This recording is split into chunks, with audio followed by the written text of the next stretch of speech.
Assalamualaikum warahmatullahi wabarakatuh. Saya Siti Romiza dengan NIM 2011300118, kelas 1 HESA.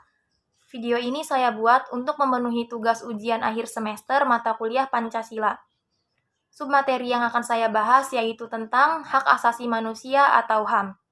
Hak asasi manusia adalah hak dan kebebasan fundamental bagi semua orang, tanpa memandang kebangsaan, jenis kelamin, asal kebangsaan atau etnis, ras, agama, bahasa, atau status lainnya.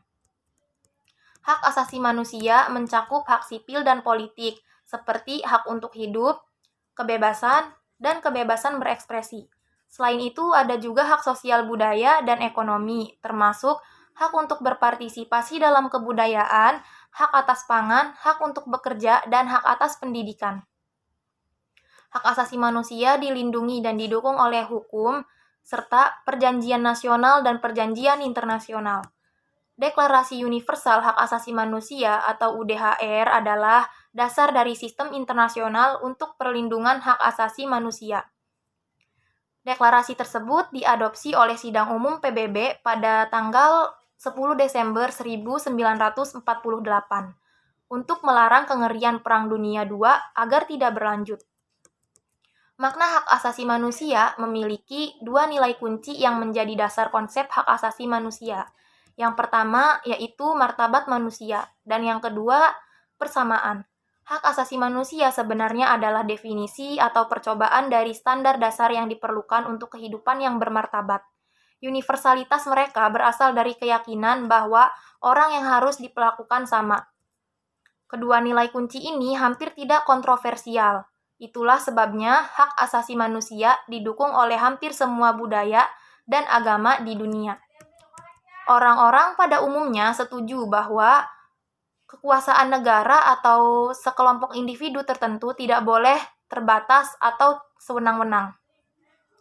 Tujuannya harus menjadi yurisdiksi yang menjunjung tinggi kemartabatan manusia semua individu dalam suatu negara.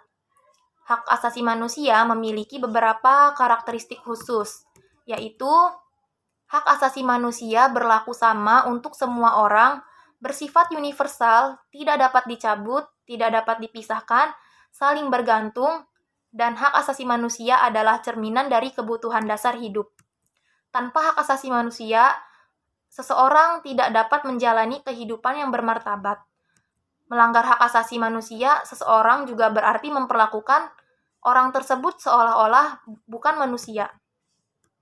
Dalam menuntut hak-hak ini, setiap orang juga memikul tanggung jawab, menghormati hak orang lain dan mendukung serta melindungi mereka yang haknya dilanggar atau ditolak. Dengan mengambil tanggung jawab ini, Anda juga menunjukkan solidaritas dengan semua orang lain. Sejak diadopsi pada tahun 1948, Deklarasi Universal UDHR telah menjadi dasar bagi Perjanjian Utama Hak Asasi Manusia. Perjanjian Hak Asasi Manusia utama dalam PBB yaitu terdapat dalam Konvensi tentang Pencegahan dan Hukuman Genosida tahun 1948, Konvensi Internasional tentang Status Pengungsi tahun 1951, Konvensi Internasional tentang Penghapusan Segala Bentuk Diskriminasi Rasial tahun 1965. Selain konvensi internasional, ada juga organisasi regional yang juga mengembangkan instrumen HAM. Perjanjian HAM regional ini dirancang untuk memperkuat perjanjian PBB yang tetap menjadi kerangka kerja dan standar minimum di semua bagian dunia. Contohnya yaitu Konvensi Eropa untuk Perlindungan Hak Asasi Manusia dan Kebebasan Fundamental yang diadopsi pada tahun 1950 oleh Dewan Eropa. Mungkin itu saja yang bisa saya sampaikan. Terima kasih. Kurang dan lebihnya mohon maaf. Wassalamualaikum warahmatullahi wabarakatuh.